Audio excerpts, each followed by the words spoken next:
Hey, good evening. How you guys doing out there? But I'm working on let's see, a WS 2400 Craftsman. You guys know this baby here. I got another little video of it, and you know, sometimes I'm a motorcycle expert. Basic when it comes to two strokes and a lot of four strokes. I've been doing it over 50 years, but no glory to myself. Anyway, I have this one here. This one right here that's been acting up. Hard starting. My arm hurts from pulling that dang thing. I think I paid $250 for it last year. So what the heck? So it's a motor, but I have another motor. And usually on a two-stroke dirt bike, you find that when they're running lean, because you look at the plug, it is running lean. Okay, what the heck? I'm mixing the oil right. On a two-stroke, like a dirt bike or a CR 250 or 125, Yamaha, whatever, Suzuki, whatever, two-stroke, if it's kind of running lean, sometimes your crank seals are blown out. And so I'm almost sure that's what this one that's all put together, I'm thinking is blown out. Because it'll start, but you almost have to leave it on kind of choke to run. And it's got good compression. Okay, it's hard starting. When it starts, man, you got to keep it on choke. Bam, bam, bam. Okay, it's a Craftsman. What the heck? It's not a Steel, not a Husqvarna. It's not a, Echo. They even say it's a little bomb, a good one. But anyway, so I have an extra motor, and I know this motor's kind of wore out. It's a short block. They have new short blocks you can get from. I dropped something here. You can get the short blocks for like $70, $80, brand new. Okay, that's cool, but I have to dig into this. I want to find out what's going on with this thing here. So I'm going to put the camera more this way. Anyway, so I said, let me take it apart and look at the crank seals. But, okay, how do you take it apart? You need special pullers and all that? Okay, probably do. Everybody knows that this is the clutch. So the clutch, you actually, there's an arrow on the little top. Once you pull a little cover off, the little bow housing for the clutch, there's an arrow, and you just kind of put a little, hold it here, or basically, everybody gets like some rope, and they stick it in here and pile it all in it, and that's what I did. I just piled this little wire I had sitting around, shoved it in there so I could make the piston stop. And so when I cranked it, okay, I turned it the right way. I put a little crescent wrench on it, turned it, and this came off. So what I'm trying to do here, I'm trying to show you guys how to do this. In case, because I looked all over it. I didn't find nothing. So anyway, once that comes off, there's a little washer, your clutches. Okay, so I'm just laying them up. Underneath your clutches is this big washer. Okay, set that there. Then there's a collar. Set that there. And then there's a little washer. You have to kind of dig at it because they get stuck on there from all the dirt. Of course, this is timing, and there's going to be a flywheel key. Okay, so they're cheap enough to buy a new one, but hey, I like to check this stuff out. You know what I mean? And this one probably I'm going to open it up tomorrow and see what the heck. I bet you that crank seal's twist. So I want to look at it. So let me play with this one here. Okay, so I already pulled this thing, and the flywheel comes out. Now, you can buy a special puller. Maybe Amazon has a little light one, a Harbor Freight, a little hook, bam. But, I have a big vise. I put it in the vise, clamped it down here with, I put a T-shirt on there, clamped it down here. It didn't hurt it. And lucky I have the little handy one, you know what I mean? Little, and I just hooked up there on the kind of the magnet area. Bam! That came right out. So I was lucky to have one of those. Because I hate waiting for, I have to order something or run down to Harbor Freight, see if I can find them. Because I got a lot of pullers, but they're massive, for big stuff, So I popped it, and she came right out, no problem. Okay, it's got a number in the back you can get, if you need.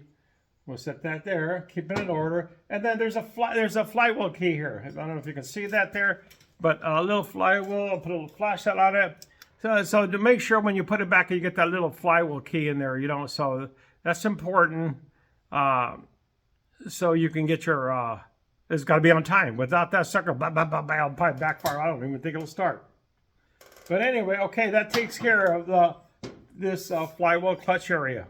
So now, if you look at it, you can see there's a seal there. On most dirt bikes, the seal gets worn out here, and it starts to suck up air, and that's where you start running lean. And sometimes it could backfire, and then the seal will pop out. You'll see it. What the heck? The seal's off. And usually you can actually just dig it out if you didn't hurt the motor, and put slide a new seal on, start the bike, and you're gone again.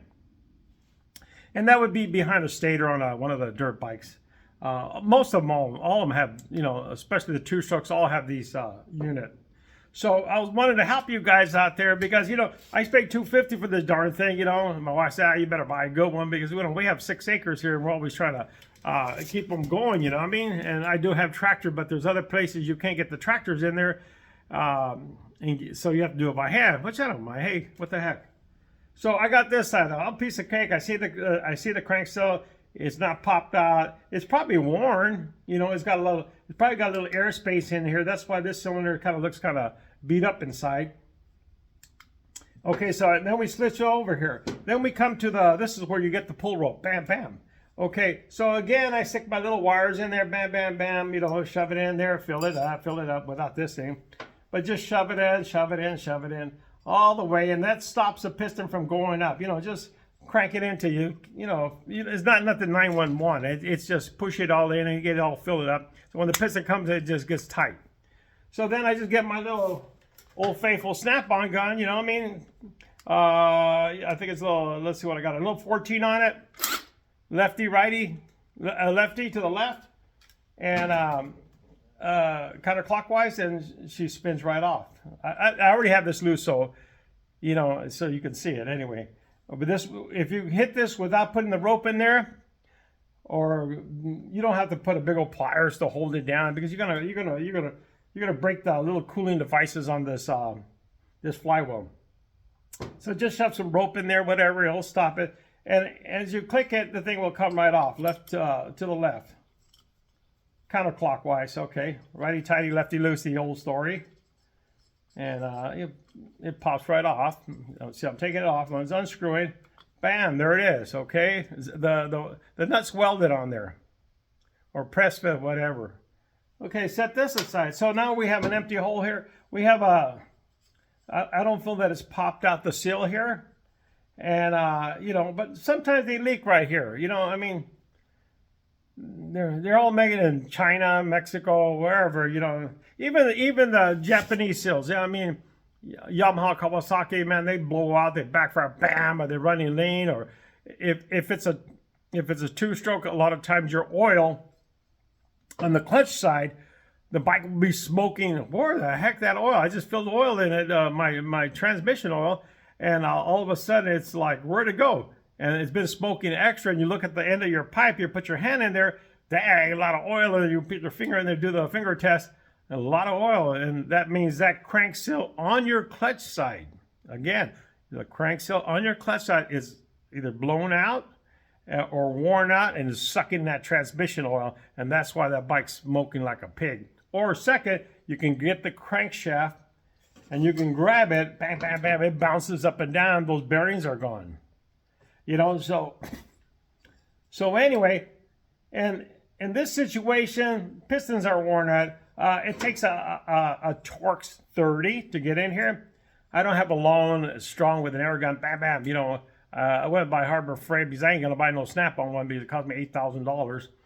Not that I'm knocking Snap-on because I do got Snap-on, but I use more of my Harbor Freight tools and put my Snap-on stuff a little, up for when I was a professional. So I use the beaters.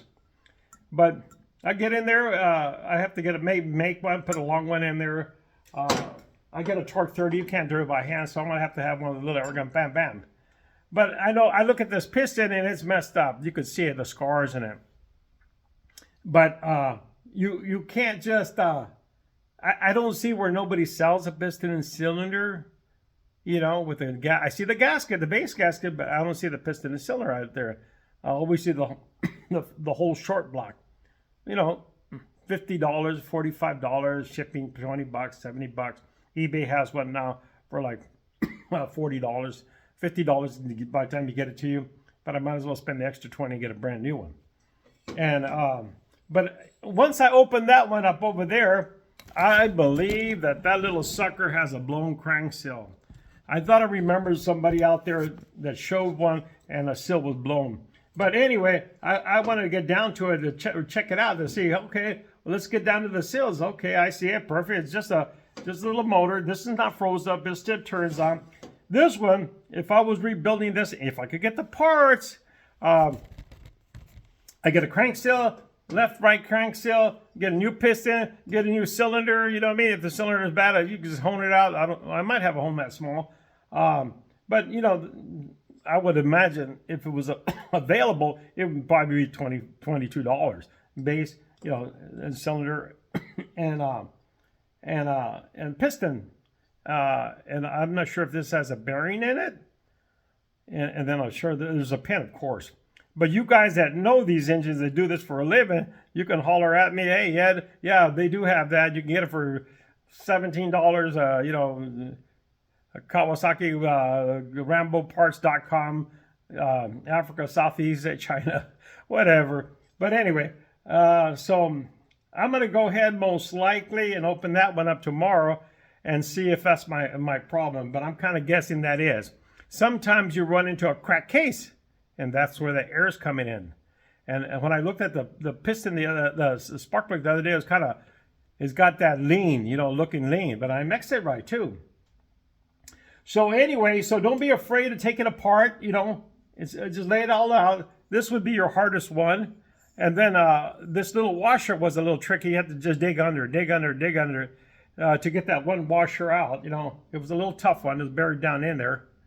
Got it out, and I didn't hurt it. And of course, your magneto's on top, so you got to set it. I thought it was like 10,000s. You know, get your spark.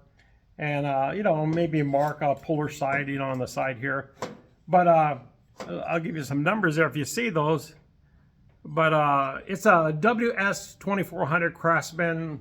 It's got a little weeder. So, you know, I was thinking I'll go buy me a $500 one, you know, steel, the 91 or the bigger one.